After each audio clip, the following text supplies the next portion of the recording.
Tablet 2 jutaan Redmi ini cukup menarik perhatian. Selain harganya yang terjangkau, punya fitur-fitur kayak support pensil, baterai jumbo, bisa mirror display, sampai adanya dukungan ekosistem buat berinteraksi dengan device Xiaomi lainnya. Dari segudang fitur tadi, apakah ada yang dikorbankan? Yuk kita bahas. Tapi sebelumnya kita unbox dulu yuk. Yang mana di sini ada pensilnya juga. Untuk boxnya standar ya, ada tampilan layar tabletnya dengan tulisan Redmi Pad 2, HyperOS dan Dolby Atmos. Terus di samping sini dikasih tahu spek layar, baterai, chipset, sama speaker yang ada 4. Di belakangnya juga sama ya, plus varian gua ini yang warna hijau dengan RAM 4GB storage 128. Dan untuk ketiga kalinya kita diingetin lagi spek tablet ini. Sampai entar malam kayaknya bisa kebawa mimpi spek tablet ini dah gua. Habis ini di dalamnya ada kabel Type A ke Type C dan kepala charger. Oh, 15 watt. Dan terakhir kayak biasa kartu ucapan beserta kertas-kertas yang jarang dibaca. Dan ejector yang bukan buat SIM, tapi SD card. Nanti gue tunjukin lebih lanjut.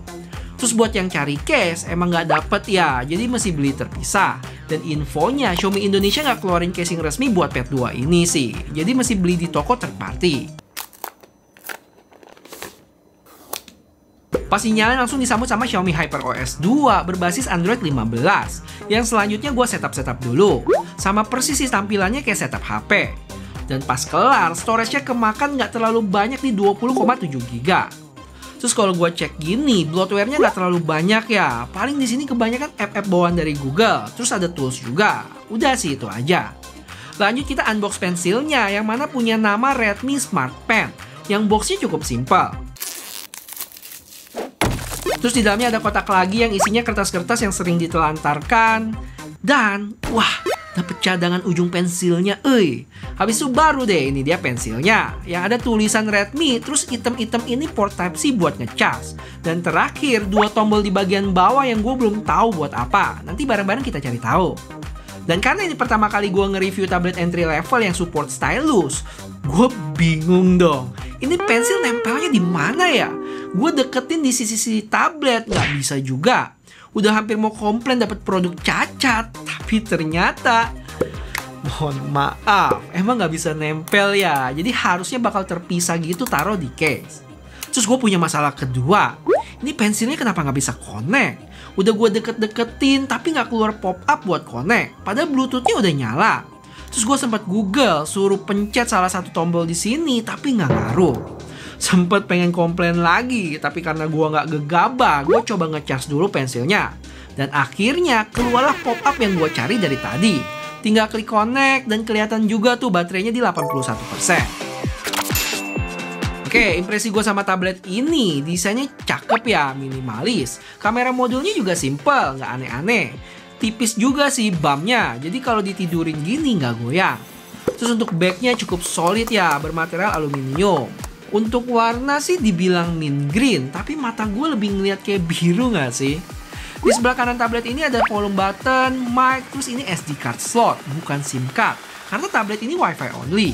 Terus di kiri kosong, di atas ada lubang speaker, tulisan Dolby Atmos, dan power button.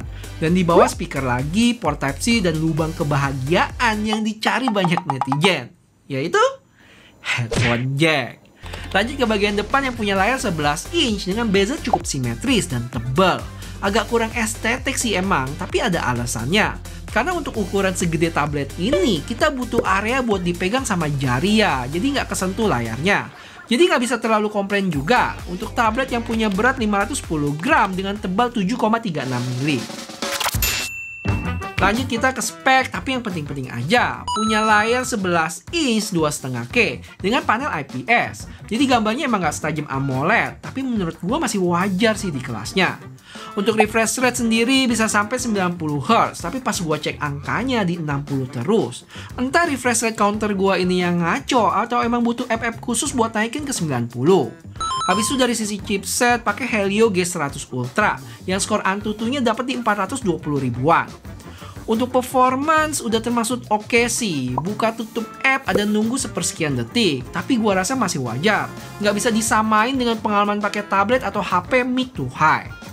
Kalau buat baterai 9000 mAh yang support charging 18 watt, tapi chargernya yang didapat tadi 15. Oke, lanjut ya ke kamera yang punya 8 megapiksel kamera belakang ya, dan depannya itu 5 megapiksel kayak yang sekarang kalian lagi lihat nih, yang hasilnya cukup aja. Sekarang kalian bisa dengar gimana kualitas mic-nya, jadi bisa ada gambaran kalau misalnya kalian lagi video call kayak gimana. Dan ini video kamera belakang yang punya resolusi mentok di 1080p 30, sama kayak selfie-nya tadi. Kalau buat foto-foto, misalnya shoot dokumen sih udah cukup banget.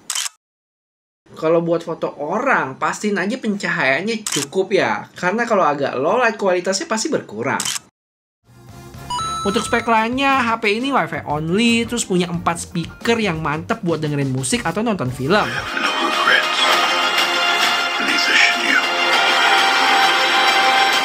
Karena udah support Dolby Atmos juga. Habis itu kalau storage-nya dirasa kurang gede, bisa dicolok SD card sampai 2 tera.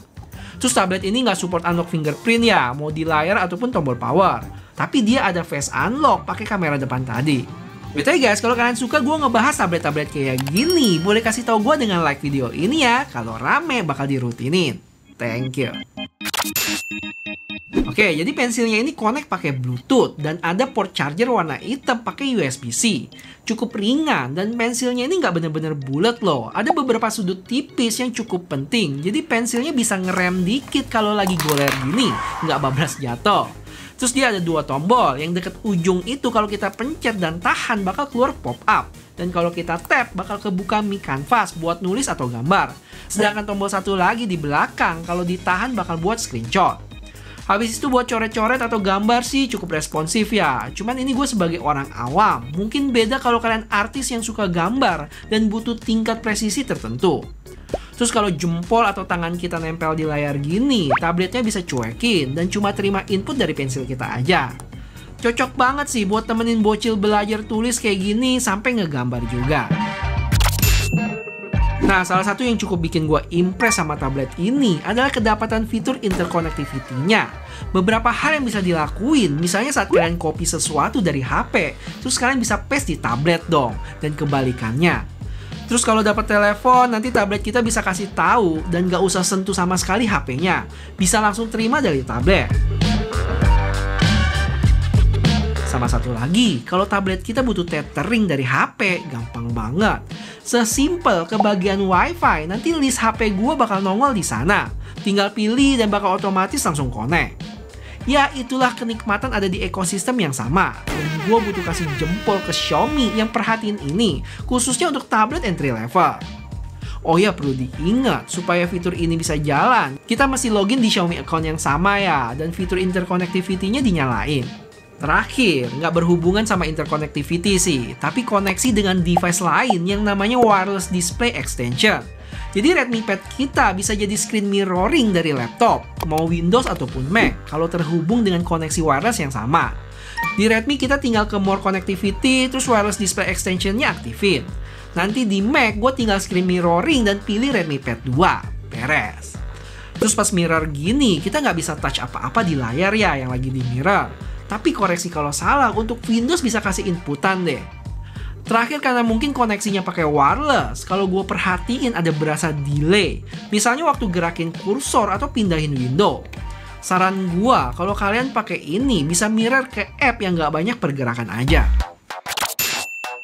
Oke, tablet ini punya 3 warna ya. Ada grey, purple, sama green. Terus buat harga di Indonesia sendiri, gue belum dapat info. Tapi sebagai gambaran, di Singapura untuk varian 4 plus 128 GB ada di sekitar 219 Singapura dolar. Yang dapat covernya juga. Dan kalau dirupiahin 2,8 juta. Sedangkan buat Redmi Smart Pen-nya ada di 49 Singapura dolar, atau sekitar 600 ribuan. Biasa sih harga di Indonesia bakal lebih murah dari itu ya, tapi sejauh apa kalian bisa pantengin aja sosmednya mereka. Overall, tablet ini cocok banget buat lakuin aktivitas-aktivitas ringan, kayak misalnya streaming, baca e-book, coret-coret santai, sampai temenin bocil buat belajar dan main.